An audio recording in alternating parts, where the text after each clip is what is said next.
I'll put you in room service. Pero ang pinaka-importante sa lahat, privacy.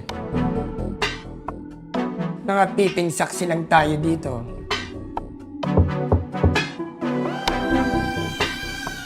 Housekeeping po, sir.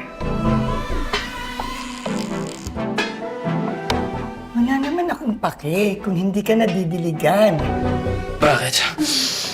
Di ba ginagawa ng boyfriend sa ito? Pangako tapos eh.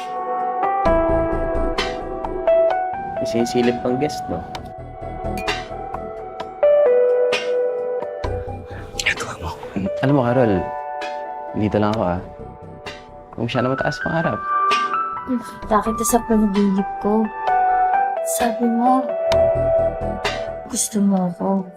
And the best we can provide is a pleasant experience for our guest.